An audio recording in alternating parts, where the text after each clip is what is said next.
Nesse vídeo a gente vai fazer a análise do fundo imobiliário MXRF11. Vai ser uma análise que a gente vai olhar 6 pontos importantes que a gente deve olhar numa análise antes de investir no fundo imobiliário. E a gente vai dividir por pontuação. Para ele fazer sentido nesse exato momento, ele tem que ter pelo menos 13 pontos de 15, ou seja, uma média acima de 80%, tá? Então se você tem interesse no MXRF11, veja esse vídeo até o final, que eu vou te mostrar. E se você ainda não me conhece, meu nome é Jonas Rocha, sou criador aqui do Brother Investidor. Por aqui eu trago conteúdo de investimentos, milhas aéreas e cartões de crédito, de uma forma clara e objetiva. Se você tem interesse nesse tipo de conteúdo, se inscreva no nosso canal e bora lá. Bom, conforme eu falei, a gente vai olhar 6 pontos importantes, tá? Em uma análise de um fundo imobiliário de CRI, que é o caso do MXRF11. Então vamos começar pelo primeiro aqui, que a gente vai olhar o setor de atuação e vale 2 pontos. A gente consegue ver o setor de atuação lendo aqui, tá, a descrição, só que nem sempre a leitura aqui vai ficar clara sobre o que o fundo exatamente faz. Ou às vezes vai falar, mas ele faz mais coisa além do que está aqui. O importante é você ver como que está a carteira do fundo agora, para você ver, pô, ele realmente é um fundo só de CRI, ele investe em mais coisas, porque às vezes pode ter mais coisas e você vai encontrar isso só no relatório gerencial.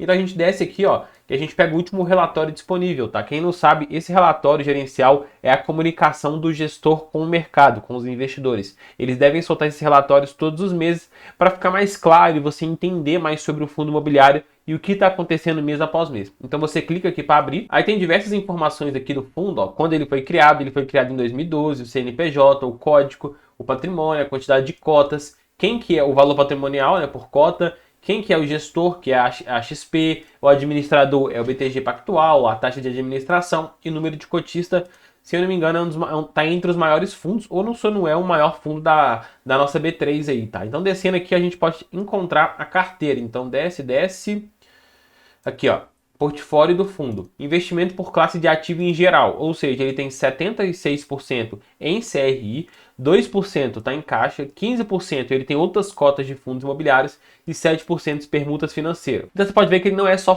fundo de CRI, ele tem mais coisa na carteira e ele é mais diversificado. Então o setor de atuação dele, ele é híbrido, tá? E por ele ser híbrido, que investe mais de uma coisa, ele ganha 2 pontos. Se ele fosse um fundo imobiliário que investisse só em uma coisa, ele ganharia aqui 1 ponto. Não quer dizer que é ruim, mas quanto mais diversificado, melhor. Segundo ponto que a gente vai olhar é a liquidez no mercado. O fundo imobiliário, ele tem uma boa liquidez no mercado, porque se não tiver é ruim, tá? A gente pode ter grandes distorções de preço. Então aqui dentro do Funds Explorer, a gente vem aqui em liquidez diária, a gente pode pegar esse valor aqui, ó, você copia isso aqui, joga aqui na calculadora e multiplica pelo preço da cota, 10,25. A gente vai chegar na liquidez média diária em reais de quase 5 milhões. Então ele é bastante líquido e por isso ele ganha aqui 2 pontos nessa avaliação. Terceiro ponto que a gente vai olhar vai ser a diversificação. O fundo, ele é diversificado? Ele tem grande diversificação dentro do seu portfólio? Então, voltando no relatório gerencial, a gente consegue ver os fundos que ele investe, né? Que ele investe em fundos imobiliários também, além de CRIs. Então, os fundos aqui, você pode ver que ele tem 1, 2, 3, 4, 5, 6, 7, 8, 9, 10, 11, 12, 13, 14, 15, 16 fundos que ele investe, tá? Então, ele compra cotas de outros fundos imobiliários. Alguns desses fundos aqui nem estão disponíveis para os investidores no mercado. Então, pode ser bom que você tenha exposição em fundos diferentes.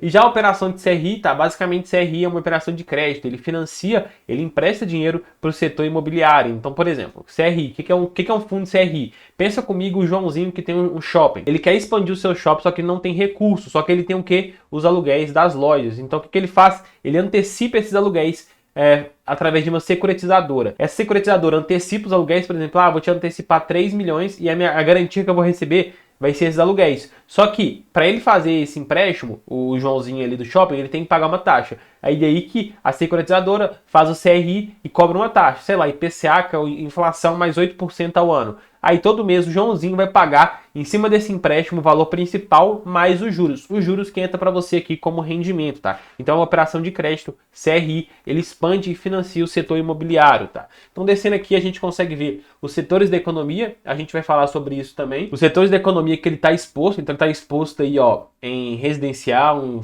food real, um malls, que é shoppings, enfim, tem outros setores aqui. Aqui em cima também tem outros setores que eles têm à disposição, ó.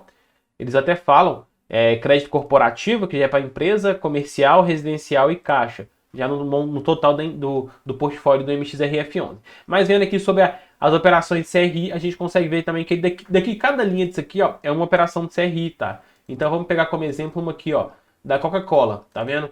Fez a Coca-Cola, a gente consegue ver que tem o valor, tem a duration, essa porcentagem do PL é importante, quer dizer que quantos por cento do patrimônio do fundo representa esse CRI. Então você pode ver que o mais representativo deles representa 4,95%, o que é bom, porque se uma operação dessa de crédito aqui der default, que seja o credor não pagar, o devedor não pagar, daí não vai impactar muito, porque é só 2, 3%, tá? Muito diferente se fosse 50%. Se você tem uma carteira e uma operação tem 50% e essa operação dá ruim, você perde metade da carteira, tá? Então nesse caso aqui é bem diversificado e a gente pode ver que tem bastante operações, tá? Pelo que eu contei, tem mais de quase 60 operações. Então por isso ele vai ganhar aqui 3 pontos, porque ele é bastante diversificado, investindo em fundos imobiliários, tendo permutas financeiras e tendo as operações de crédito de CRI. O quarto ponto que a gente vai olhar, descendo um pouco mais aqui, vai ser o patrimônio. Ele é um fundo imobiliário grande ou pequeno?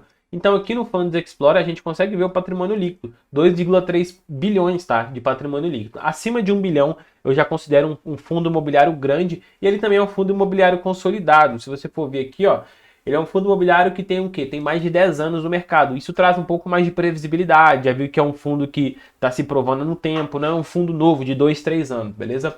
Então por isso ele vai ganhar 2 pontos aqui nessa nossa avaliação. Olhando o quinto ponto agora é a rentabilidade. Ele está remunerando bem os cotistas? Aqui no Funds Explorer a gente consegue ver o último rendimento, foi de 11 centavos, tá?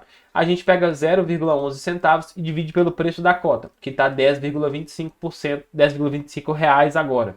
A gente chega em porcentagem, né? Multiplica por 100. No último mês ele pagou 1,07% de dividend yield, tá? A remuneração para o cotista. Essa remuneração é boa? Sim, é uma remuneração boa. Tem fundos de CRI que pagam mais, tá? Como eu conheço, o IRDM11, ele paga um pouco mais. Vamos abrir aqui, vamos ver o último rendimento dele. Você pode ver que ele pagou 1,23% no mês, contra o MXRF11 que pagou 1,07%. Mas é um rendimento acima da nossa taxa Selic, não tem imposto de renda sobre o rendimento, então é um rendimento líquido e é um rendimento bom, só que ele está pagando menos do que os outros aí no mercado pagam. Então por isso não quer dizer que está pagando menos que é ruim, tá? Eu estou comparando com o IRDM11 que eu conheço já o fundo, mas ele poderia estar pagando mais frente comparado aos pares do mercado aí de CRI. Então por isso ele vai ganhar 2 pontos nessa. O sexto ponto, e não menos importante, a gente vai olhar agora o preço. Será que ele está num bom preço nesse atual momento ou não? Porque ele tem um preço justo. Então a gente pode se balizar através desse indicador aqui, que é preço sobre valor patrimonial. Basicamente, esse indicador igual a 1 quer dizer que o fundo imobiliário está sendo negociado no seu preço justo. Abaixo de 1, ele está sendo negociado com deságio, ou seja, abaixo do que ele realmente vale. E acima de 1, ele está sendo negociado com ágio, ou seja, acima do que ele realmente vale. A gente consegue ver que o MXRF11 está sendo negociado um pouquinho a mais do que ele realmente vale, sendo 1,01%, tá? Então, por isso, ele está um pouco a mais, não muito. Então, nessa nossa avaliação aqui também, ele vai ganhar 2 pontos. Até 1,03, 0,4 aqui ainda é aceitável, mas fundo de CRI eu sempre priorizo pagar valor patrimonial igual ou para baixo. Mas 1,01 não é um empecilho tão grande, a diferença não está tão grande, beleza? Mas sempre preze por comprar igual a 1 ou abaixo de 1 ou muito pouco acima de 1, tipo 1,2, 1,3 o preço sobre o valor patrimonial. Nesse caso aqui ele vai ganhar 2 pontos, beleza? Então vamos ver quantos pontos que ele teve no total. Ele teve 2, ele teve 4, ele 7, 9, 11, ele teve 13 pontos, ou seja, ele bateu na risca aí, ele foi aprovado nessa nossa primeira avaliação, que seria olhando superficialmente os números e entendendo um pouco o MXRF11. Agora a próxima análise seria você ler os relatórios gerenciais aqui, ó, pelo menos uns 5, 6, entender mais sobre o fundo imobiliário, como que é a operação, para você entender o que você está investindo e colocando na sua carteira, beleza? Então é isso aí, a nossa avaliação do MXRF11. Se você ficou com alguma dúvida, joga nos comentários que eu te ajudo. Tamo junto, até o próximo vídeo. Valeu!